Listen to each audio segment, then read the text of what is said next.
Okay, I'm going to respond to this video because I feel like it is misleading and advancing Jewish supremacy from the left, which I've seen before and I'm sick of it.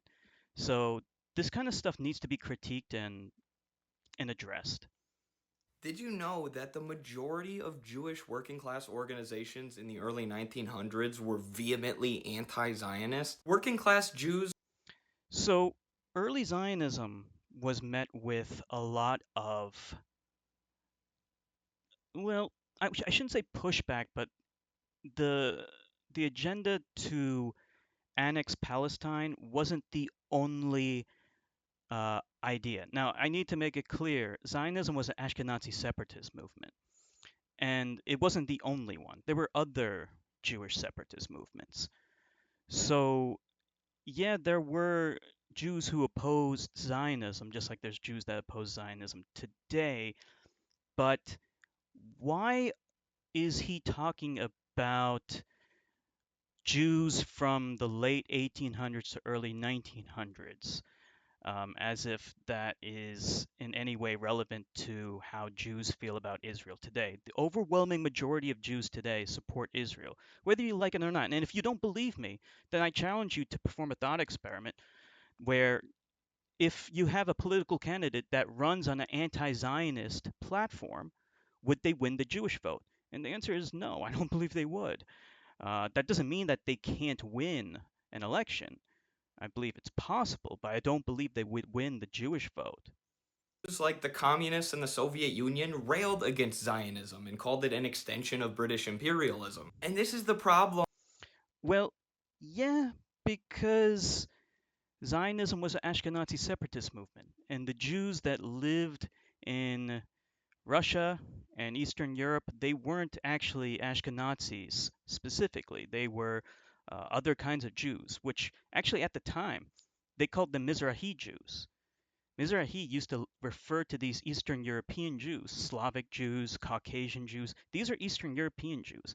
And yeah, maybe they did oppose Zionism because they saw it as a form of colonialism or imperialism of the West. However, to say that this was something that a labor class was advancing, I mean, like that just seems so quaint because in America you had the ADL, and the ADL is irrefutably a Zionist organization. And that organization was created, it was founded to defend a Jew who raped and murdered a child. His name was Leo Frank.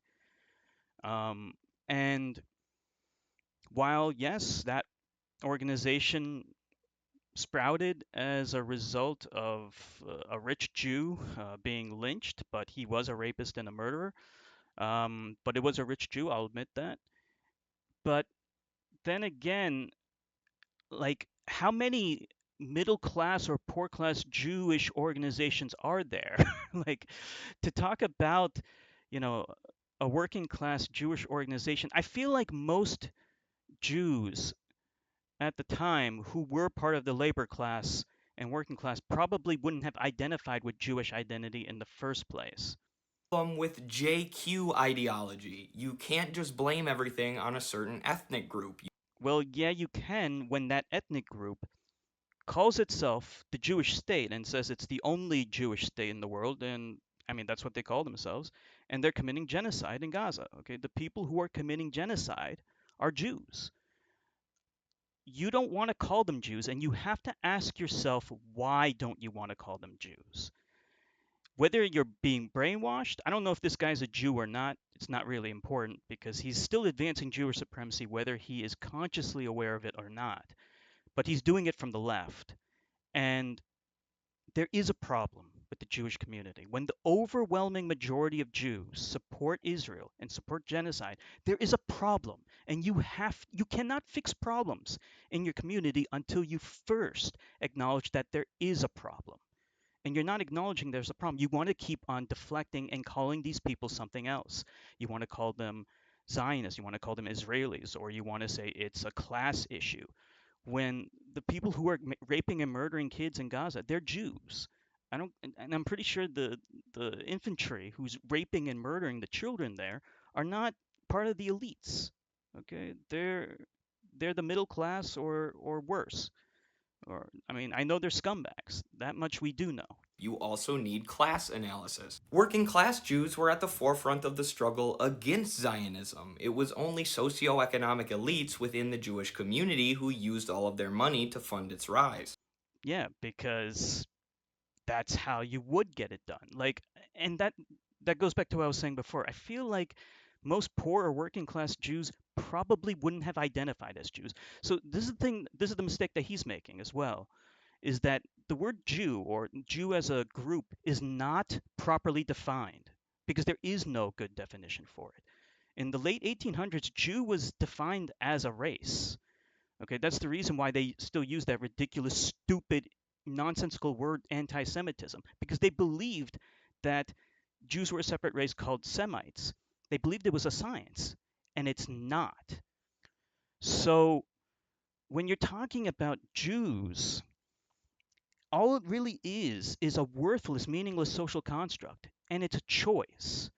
So are there good Jews who oppose Zionism? Yeah, although I would say the Jews who actually support the axis of resistance against Israel is much smaller, much smaller.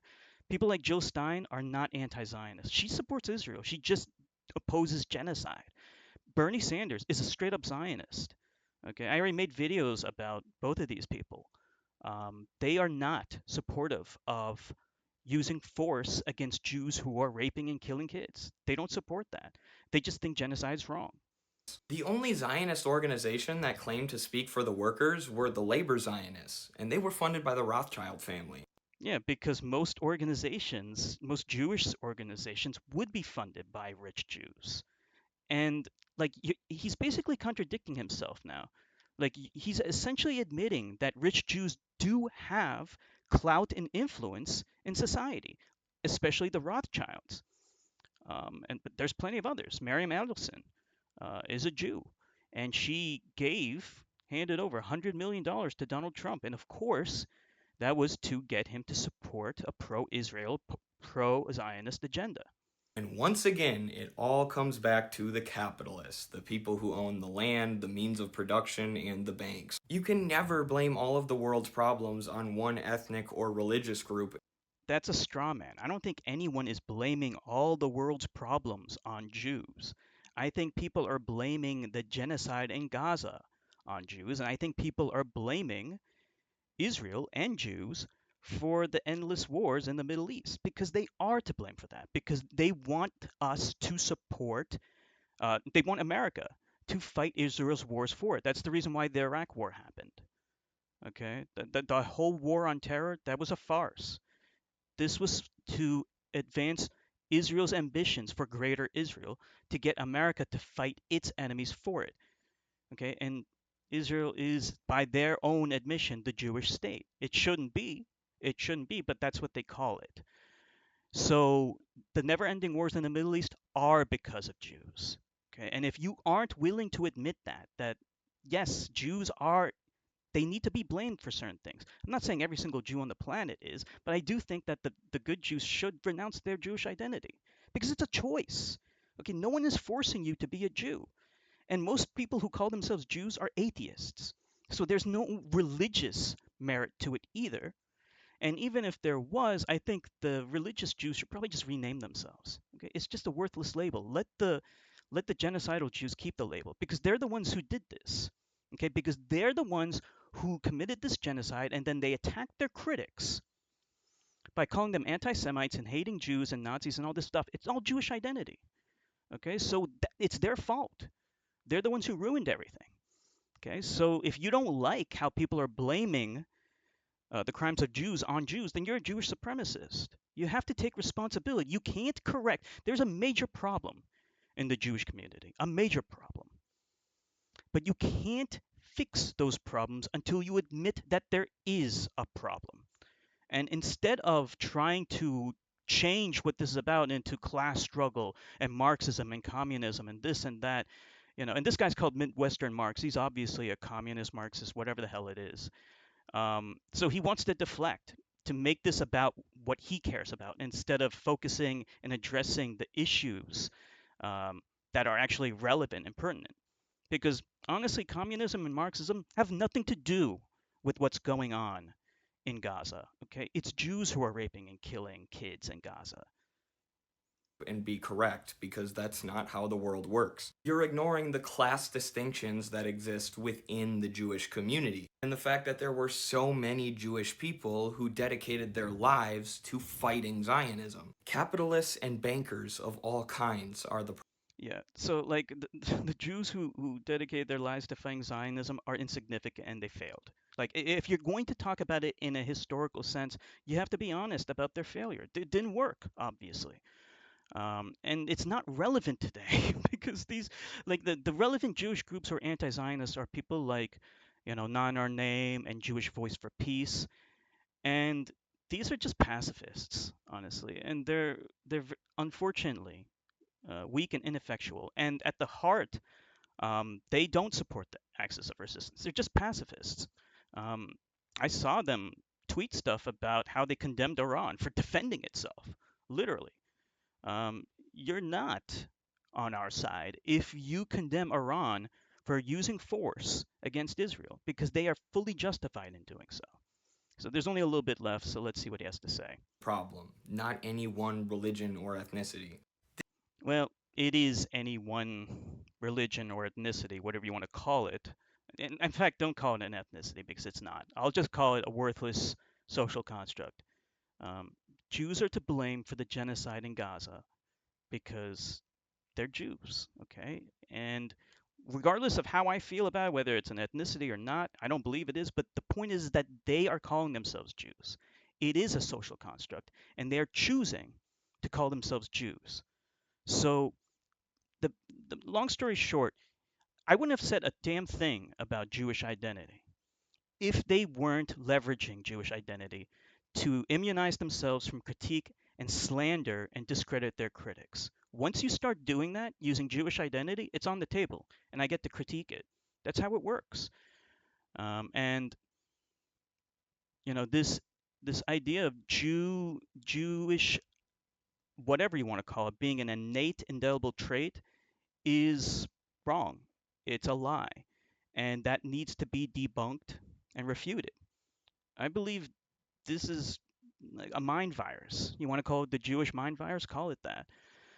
There's lots of problems with claiming you're a Jew when you're an atheist, when you don't even believe in any of the religious beliefs in the first place. And the people that he's citing as these anti-Zionist Jews, they're atheists, like Marxist, Leninist, whatever you want to call it, communist, communist Jews. These are atheists. So they're believing, and these people lived in the late 1800s, so they believed that they were Jews on a racial level. Okay, so they were just buying into that race pseudoscience once again. They weren't religiously Jewish, not at all. So anyway, Midwestern Marx, you're just advancing Jewish supremacy, and it needs to stop. Okay, stop deflecting, and finally acknowledge that there's a problem in the Jewish community and take responsibility for it. Because if you don't, then you're doing the same thing as the Zionists, except you're doing it from the left instead of doing it from the right. And that's despicable. I criticize liberals for doing this. I'll criticize anyone for doing this. Enough with the Jewish supremacy, and take responsibility for bad behavior in your community once and for all.